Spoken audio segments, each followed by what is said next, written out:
Dikumpetke demit.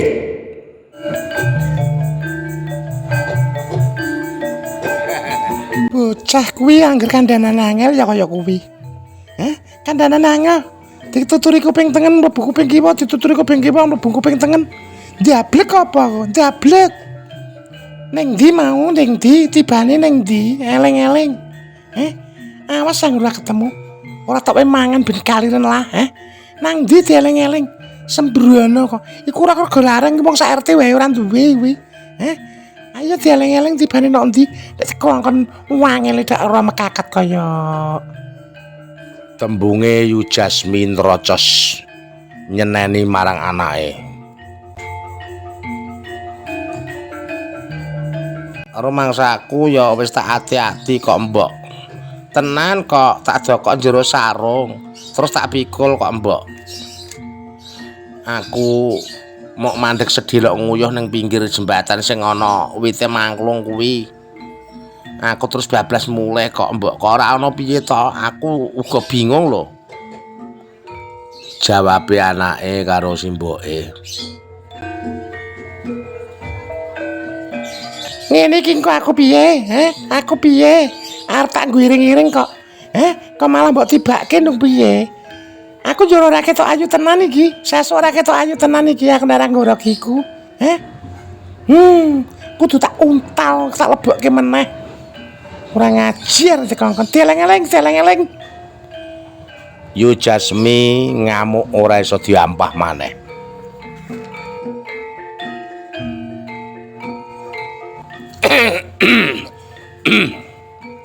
Ana apa? Ana apa mbokne kok? Kok gegere nganti dirungokke tekan pasar krungu, Piye ana apa dirembug sing apik? Gegere kok aku teko sawah kok dadi 2 kilo wae wis ndungu. Ana apa? Tuture Parjo bojone Yu Jasmine sing lagi teko sawah. Nah, kira gerangane lagi mulai. Gerangane lagi mulai iki, Ngono kuwi ya. Ulang-ulangamu, Bocah kuwi angger kok manja. Apa-apa mbok turuti, apa-apa mbok turuti ya. Kayak mengkono kuwi. Iku kuwi apa iman anakmu? Rega larang sak RT wae ora duwe malah di tak kon jupuk jahitan malah dilangke, ditibake. Ayo lho, kandhani. Angel kaya. Jawabe Yu Jasmine karo nyengel-nyengel. Mulane, bocah ku angger cilik wis mbok pakani brutu pitik lho. Bocah angger cilik mbok pakani brutu pitik ya kaya ngono kuwi. Nanti kandhani ora nyangkol, dikongkon apa wae dublek kae, Ulang-ulang amis kaya ngono kuwi, Awas kowe ora ketemu. Tak pakani tidak ben kaya wedhus. Angel kaya. Jawabe Yu Jasmine isih ngamuk.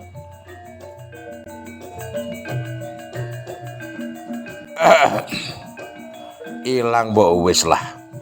Engko yen di dhuwit ra tuku meneh. Ilang mbok wis, sing sabar dirungokke wong lho ora apik. Engko di dhuwit tuku meneh ra apa-apa. Piye mau, Ilang tuku meneh. Duit wae ora gablek kok nek omong kok angger.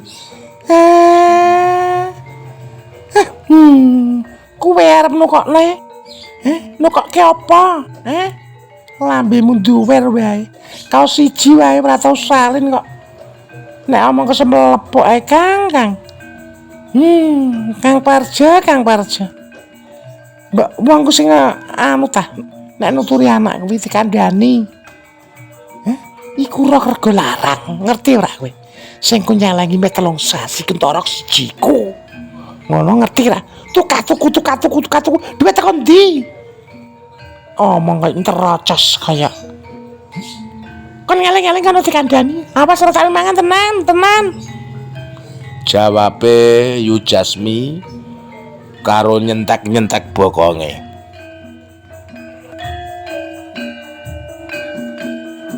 Parjo banjur menyang sumur ngresiki awake sing isih gebak lumpur.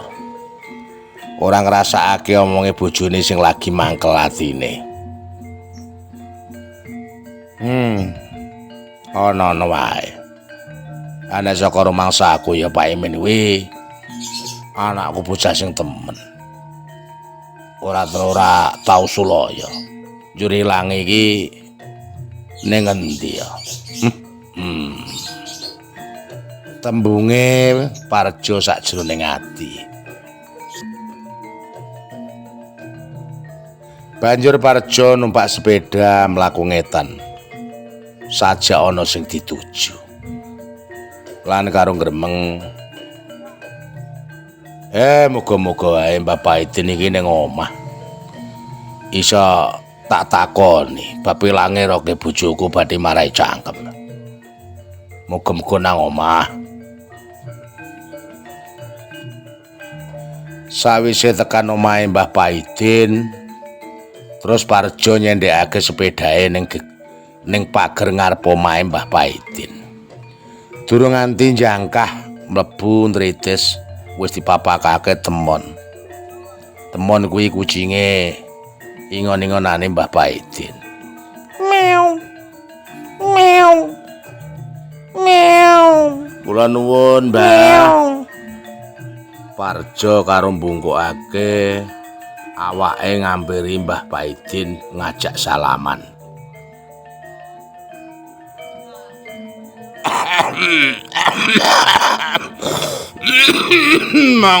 Monggo.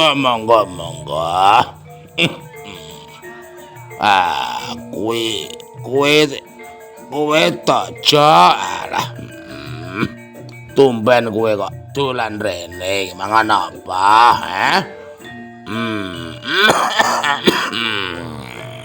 Arak padha sehat to keluargamu.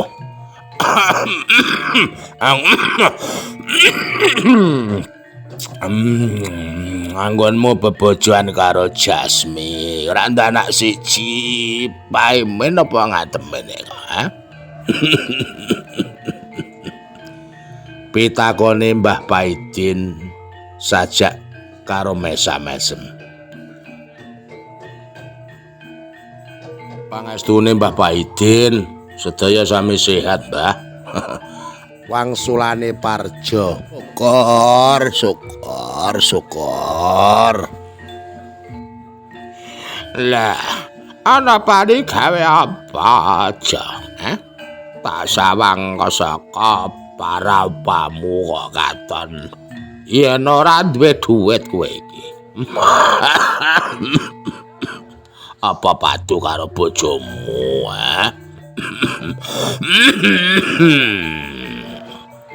Pitakone Mbah Paidin karo nyerot rokoke. Katon kempong pipine. Ngeten lho, Mbah.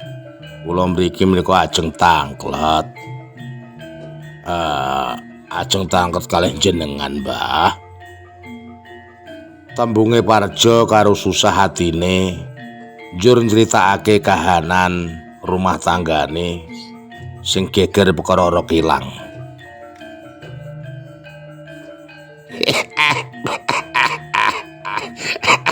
Ngono ta. Ngono wae kok dipikir, kok direwangi padu iki ngapa ta? Mbah Paidin ngilu epek-epeke katon mrengut nandhakake yen Mbah Paidin weruhi bangsa lelembut. Parjo lungguh ora wani obah, hamung nglirik nyawang Mbah Paidin karo ngenteni diwenehi dawuh apa.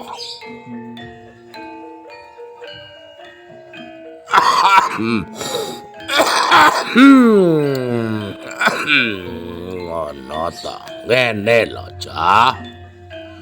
Pancen roke bojomu kuwi dumpetake bangsa demit tawa lelembut sing ning tikungan sisih kidul Kretek iku lho, Cah.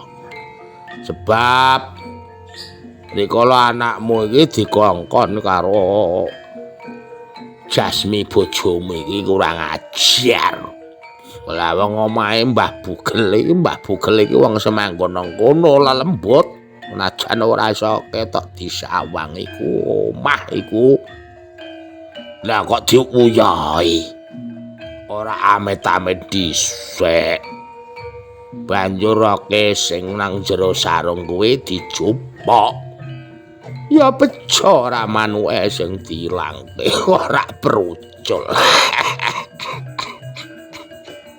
Ayo mula ta. Arep piye-piye ku hati-hati amit-amit. Sebab makhluke pangeran iki ana sing ketok, ana sing ora, lan sing jael kaya ngono. Ayo ora kae ora apa-apa.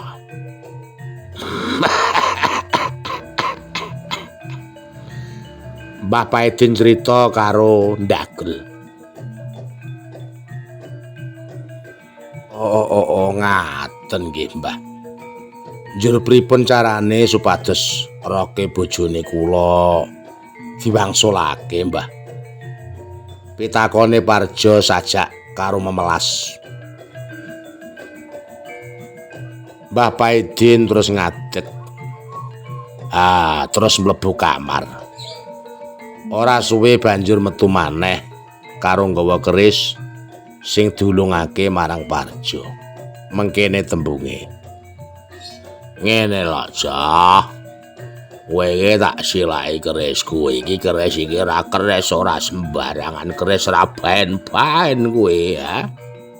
Iku sing diarani rambut pinutung ya iku. Iku silan aja nganti ilang ya digawa.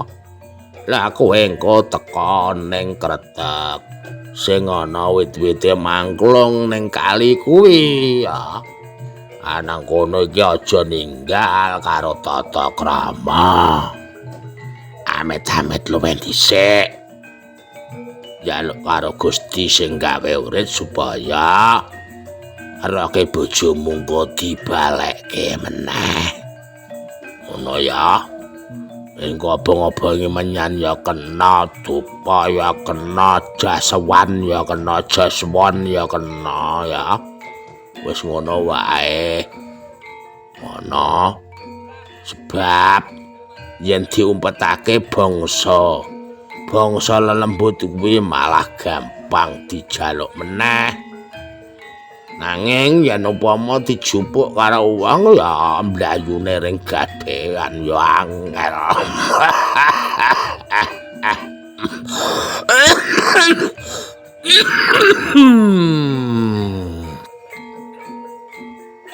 Banjur Parjo ngestokake dawuhe Mbah Paidin teka ana ing Kretek sing jaman semono Kretek kuwi tinggalane londo.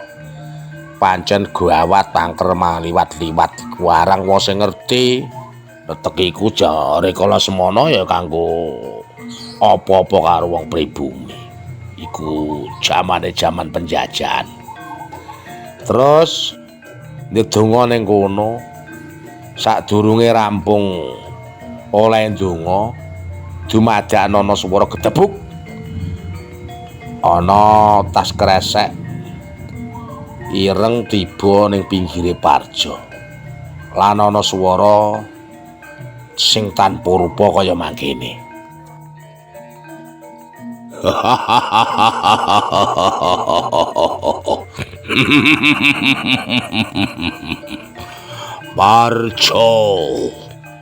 Parjo, tak sepura luputi anakmu. Kandhanono aja tak sya marang aku Kandhanono yen nguyuh aja sembrono. Omahku diuyuhi jo, ya wis ora dadi ngopo. Kowe roke bojomu tak balekake aja.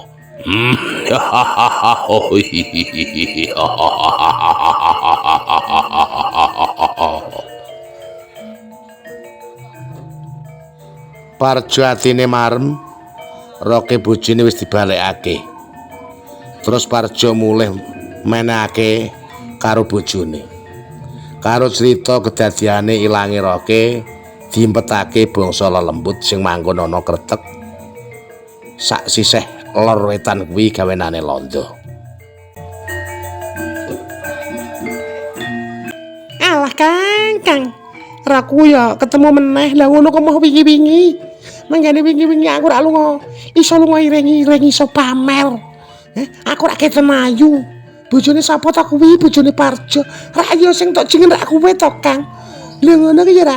Kok mau wingi-wingi ya wis lah piye meneh. Ora ngerti tak kira dilangake nang ndi wae jebul dicipuk lembut.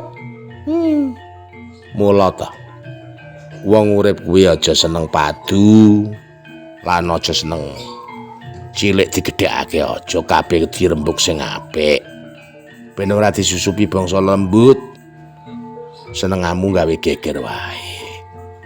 Wis tobat karo sing gawe urip. Semoga-moga urip iki berkah. Alah tutar-tutur ae. Lah untunge ketemu lah nek ketemu piye? Sing ketemu piye? Sing kelangan sapa? Tutar-tutur ae sebel. Jawabe Yu Jasmi banjur mlaku nang dapur saja arep masak.